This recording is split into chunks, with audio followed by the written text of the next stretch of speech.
Start हो रहा है जिसका नाम है सीक्वेंस एंड सीरीज। सबसे पहले जो हम पढ़ रहे हैं वो सीक्वेंस रिलेटेड, जिसका दूसरा नाम प्रोग्रेशन। ठीक है जनाब। N ordered list of number, N ordered list of numbers formed by a definite rule। अच्छा जनाब, ये इसकी आम जबान में डेफिनेशन के नंबरों की वो ऑर्डर्ड लिस्ट, तरतीबवार list form by definite rule, जिसने एक खास रूल को फॉलो किया होगा। जैसे जनाब आप देख सकते हैं 2, 4, 6, 8 the multiples of 2 even numbers. आप देख रहे हैं खास रूल फॉलो हो रहा है, तो इस लिस्ट को हम सीक्वेंस नाम दे सकते हैं। इसी तरह यहाँ पर आ जाए, मेरा फर्ज कर लें 5, 10, 15, ये हमारे पास हो गए। यहाँ भी रूल फॉलो हो रहा है, 5 का मल्टीपल है। इसी तरह अगर मैं यहाँ आ जाऊँ, ये हमारे पास है 2, 4, 8, 16, 32। अब आप देख रहे हैं जनाब डबलिंग कर रहे हैं, हम मल्टीप्लाई कर रहे हैं। सही, यहाँ 2 प्लस कर रहे थे, यहाँ डबलिंग कर रहे हैं, दोनों में फर्क है। ठीक है। और इसके अलावा फर्ज कर लें हमारे पास है 1, 4, 9, 16, 25।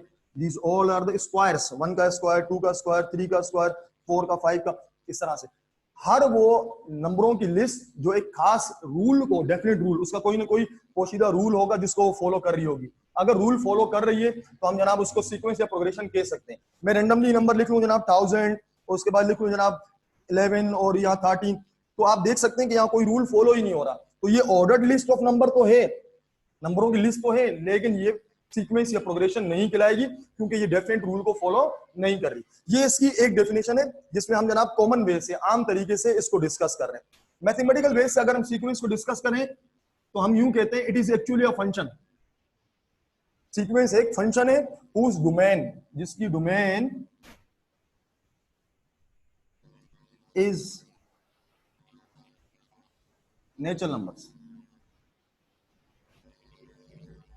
देखिए जनाब कोई भी एक फंक्शन ले ले, मैंने जनाब फर्स्ट करने फंक्शन ले लिया f of x equals to 2x minus 3।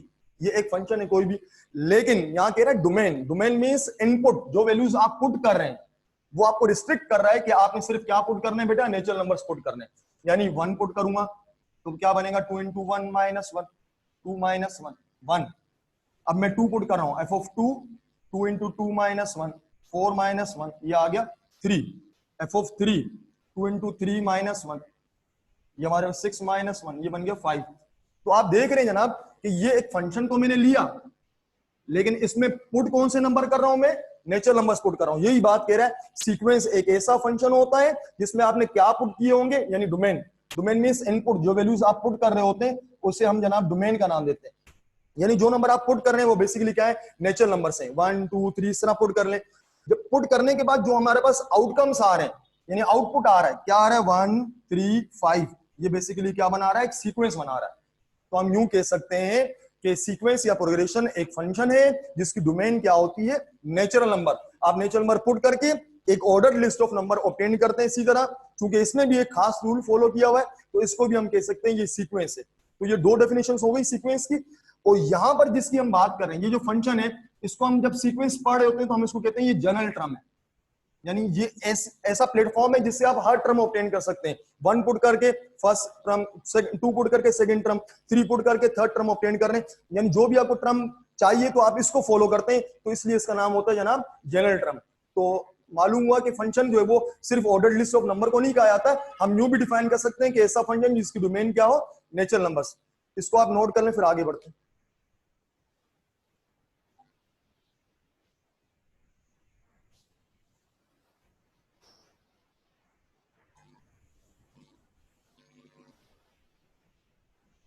अच्छा जनाब, सीक्वेंस को बाज मतलब हम पूरी सीक्वेंस को इस तरह से रिप्रेजेंट भी करते हैं। टीएन यहाँ शो कर रहा है nth टर्म को, nth टर्म और जनरल टर्म।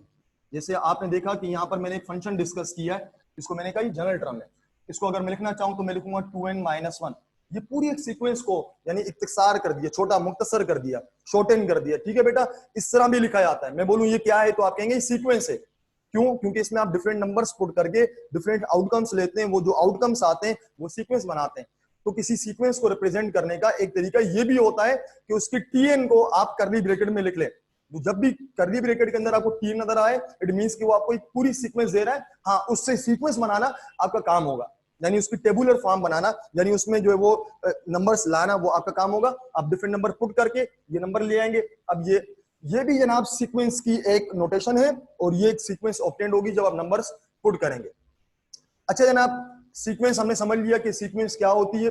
अब हम जनाब चलते हैं आगे, कि वो ये कि हमारी बुक में देखिए, वैसे तो बहुत सारी सीक्वेंसेस हैं, आप नेट पर सर्च करेंगे काफी तादाद में आपको सीक्वेंस मिलेंगी, जो आगे जाकर आपके कोर्स में, कैलकुलस में, यूनिवर्सिटी लेवल पर सीक्वेंस और सीरीज आती रहेंगी। हमारी बुक में जनाब इस चैप्टर नंबर 6 में 3 तरह की सीक्वेंस को डिस्कस किया गया। पहली हमारे पास अर्थमेटिक, दूसरी जियोमेट्रिक, और थर्ड हमारे पास है हार्मोनिक। जो अर्थमेटिक है वो हमारी जनाब 3 जो है वो एक्सरसाइजेस पर ये मुश्तमिल है, 6.1, 6.2 और 6.3। यानी चैप्टर नंबर 6 की स्टार्ट की जो 3 एक्सरसाइजेस हैं वो बेसिकली अर्थमेटिक, सीक्वेंस, सीरीज और मीन से रिलेटेड है। इसी तरह जब मैं बात करूंगा ज्योमेट्रिक की, तो यहां पर हमारे पास 4 एक्सरसाइजेस हैं, 6.4, 6.5, 6.6, 6.7। और इसी तरह जब मैं बात करूंगा हार्मोनिक की, हार्मोनिक में हमारे पास है 6.8।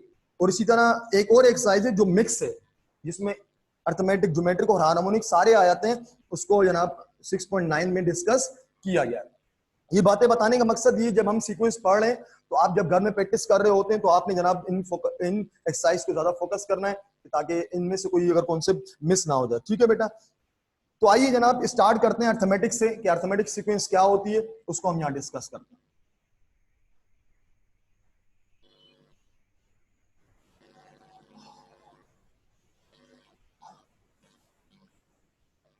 अर्थमेटिक सीक्वेंस या अर्थमेटिक प्रोग्रेशन, जिसको हम शॉर्ट फॉर्म में एपी भी कहते हैं। एपी यानी arithmetic progression, progression in sequence both are same.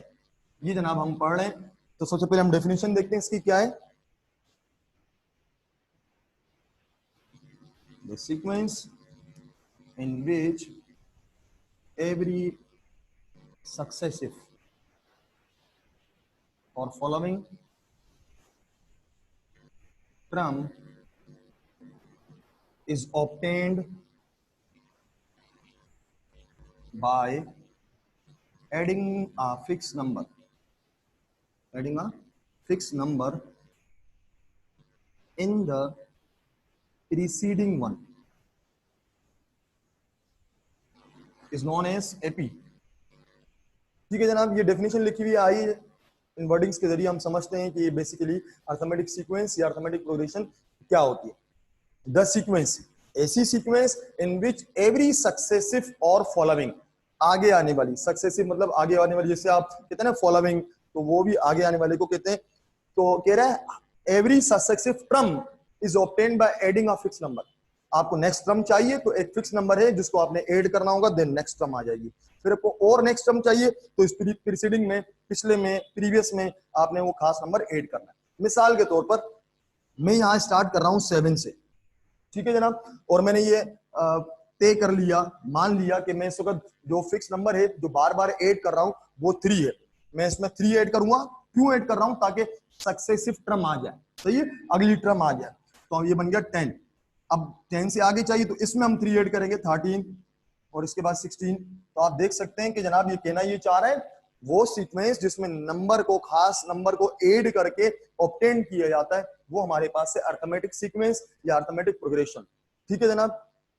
अच्छा, तो याद रखिएगा वो जो नंबर है, the fix number, the fixed number is known as common difference. ये जो फिक्स नंबर, जिस तरह इस सीक्वेंस में फिक्स नंबर क्या है बेटा 3, इसको हम बार बार ऐड करें वो क्या कहलाता है बेटा, common difference, and is denoted by D. इसको स्मॉल डी से हम रिप्रेजेंट कर रहे होते हैं। ठीक है जनाब, ये स्मॉल डी से इसको रिप्रेजेंट किया जाता है। ये सिंबल आपकी बुक में फिक्स कर दिया तो हम भी इसको डी लिखेंगे। अब यहां पर कह रहा है कि डी कैन बी पॉजिटिव और negative. D can't be zero, zero नहीं हो सकता। अब ये डी के बारे में बता रहा है, वो जो फिक्स नंबर है उसके बारे में बता रहा है कि वो पॉजिटिव भी हो सकता है और नेगेटिव भी हो सकता है। अगर वो पॉजिटिव है, जिस तरह यहां आप देख सकते हैं कि ये हमारे पास पॉजिटिव है, जब ये पॉजिटिव है तो हमारी सीक्वेंस क्या कहलाती है? इंक्रीजिंग। इंक्रीजिंग मतलब वो बढ़ रही है, आगे जाकर इंक्रीज हो रही है। देख सकते हैं आप 7 के बाद 10, 10 के बाद 13, 13 के बाद 16, इस तरह नंबर इंक्रीज होते जा रहा है। दैट्स वाई जब डी पॉजिटिव होगा वो इंक्रीजिंग होगी, और अगर नेगेटिव होगा तो हम कहेंगे ये डिक्रीजिंग होगी, यानी वो कम की तरफ जाएगी। मिसाल के तौर पर अगर मेरे पास सीक्वेंस 7 से स्टार्ट हो रही है और मैं डी ले रहा हूं -3, तो क्या बनेगा? 4, फिर 1, फिर -2। समझ में आ रही बात? तो ये इस तरह चलते हैं, -5। तो आप देख रहे हैं ये सीक्वेंस डिक्रीज हो रही है, और आगे यहां पर कह रहा है कि D can't be zero, zero नहीं हो सकता। क्यों नहीं हो सकता? क्योंकि अगर डी जीरो हो जाएगा तो हम जब बार बार ऐड करेंगे we will get the same term. 7 है, उसमें 0 ऐड किया 7, फिर 0 ऐड किया फिर 7, फिर 0 ऐड किया फिर 7, तो एक कांस्टेंट सीक्वेंस आएगी। अर्थमेटिक इसको नहीं कहेंगे, ठीक है बेटा? तो ये हमारे पास था अर्थमेटिक सीक्वेंस क्या होती है। मजीद आगे बढ़ लेते हैं, पहले आप इसको नोट कर लें।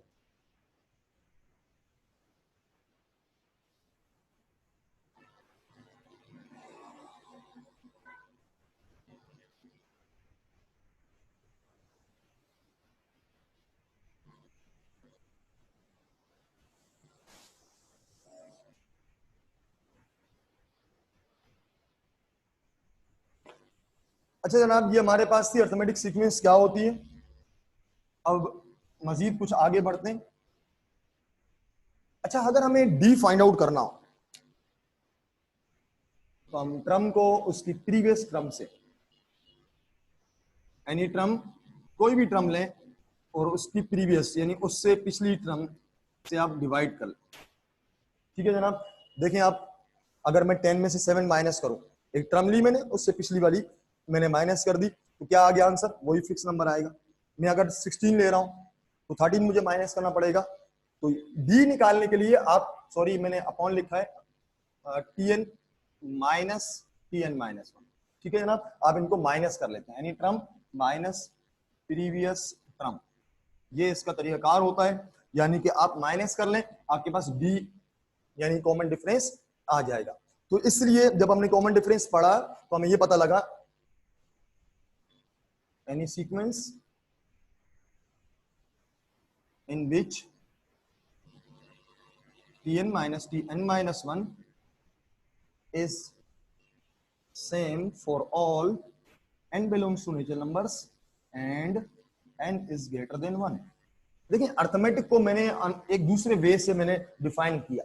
पहले मैंने डिफाइन किया कि ऐसी सीक्वेंस है जिसमें खास नंबर को बार बार ऐड किया जाता है, लेकिन यहां पर क्या कह रहा है? ऐसी कोई भी सीक्वेंस जिसमें ये डिफरेंस किसी भी टर्म का, उसका प्रीसीडिंग से डिफरेंस क्या आ रहा हो? Same for all n belongs to natural number. इस n की जगह आप कोई भी नेचुरल नंबर पुट कर सकते हैं, लेकिन वो नेचुरल नंबर क्या होना चाहिए? शुड बी ग्रेटर देन 1, 1 से बड़ा होना चाहिए। यानी अगर मैं यहाँ पर 1 से बड़ा 2 लूंगा तो ये बन जाएगा t2 माइनस, या 2 माइनस 1 क्या होगा? t1। अगर मैं 3 ले रहा हूं तो ये बन जाएगा t3 माइनस 3 माइनस 1 क्या होगा? 2। तो t4 ले रहा हूं तो 4 माइनस 1 क्या होगा? 3। तो आप देख सकते हैं दो कंसेक्यूटिव टर्म्स यहाँ पर माइनस हो रही है, और दो कंसेक्यूटिव टर्म्स माइनस होकर हमेशा आंसर सेम आए तो हम जनाब ये भी फतवा जारी कर सकते हैं कि हमारे पास जो सीक्वेंस है वो क्या है? अर्थमेटिक सीक्वेंस या प्रोग्रेशन। तो इसकी एक और डेफिनेशन आ गई, यानी वो सीक्वेंस जिसका ये डिफरेंस हमेशा सेम रहता है। किसके लिए? जब n नेचुरल हो। कैसा नेचुरल? वो 1 से बड़ा होगा। ठीक है जनाब? तो ये इसकी एक और डेफिनेशन आ गई। अब जनाब फॉर्मूला की तरफ चलते हैं।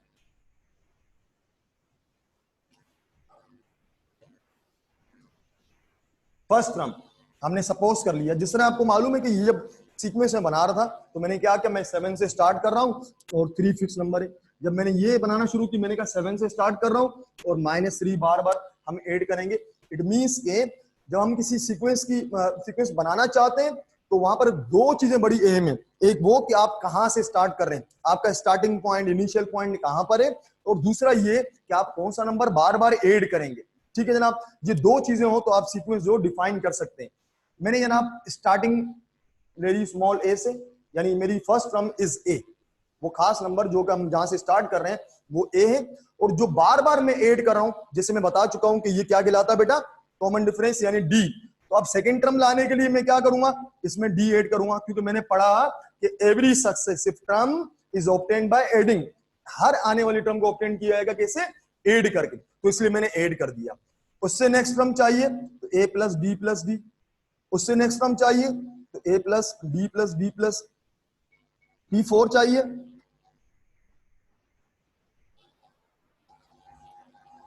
वन टू थ्री, ये 4 ये 5, सही है बेटा। अच्छा ये B plus B plus B plus B. अब देखें ये बार बार काम चलता रहेगा ना। अब हम इसके असल में पैटर्न देखते हैं कि सिमेट्री क्या आ रही है, क्या इसमें यूनिफॉर्म चेंजेस आ रही हैं, ठीक है। तो ये बन जाएगा a प्लस 2d, आप देख सकते हैं 2 है और ये 3 है, तो ये क्या बन जाएगा a प्लस 3d। इसी तरह ये हमारे पास क्या बन जाएगा a plus 4d। It means के जब आपने पैटर्न पर गौर किया, अब जरा देखिएगा यहाँ 5 है तो d कितने हैं बेटा 4, जब 4 है तो d कितने बेटा 3, 3 है तो 2, 2 है तो 1, 1 है तो 0। मतलब ये हुआ कि जो भी टर्म आपको चाहिए d एक कम आएगा। देख सकते हैं 5 में 4 आ रहे हैं, 4 में 3 आ रहे हैं, 3 में 2 आ रहे हैं। तो इट मीन्स कि जब मैं फाइनलाइज करूंगा कोई एनी नंबर n, तो हमारे पास बनेगा तो इसी तरह a प्लस, लेकिन d के साथ जो नंबर होगा वो इसका एक कम होगा। दैट्स व्हाई जनाब मैंने n माइनस 1 कर दिया। तो ये फार्मूला है जनाब जिसको हम यूज करेंगे अर्थमेटिक प्रोग्रेशन में, एपी में, ठीक है जनाब। तो ये एपी का फार्मूला है जिसमें हम टीएन, हमने ये फार्मूला देखा किस तरह से ये आता है, और आगे पढ़ेंगे जनाब इसमें कौन कौन से मजीद पैरामीटर्स होते हैं, ठीक है। इसको पहले नोट कर लें।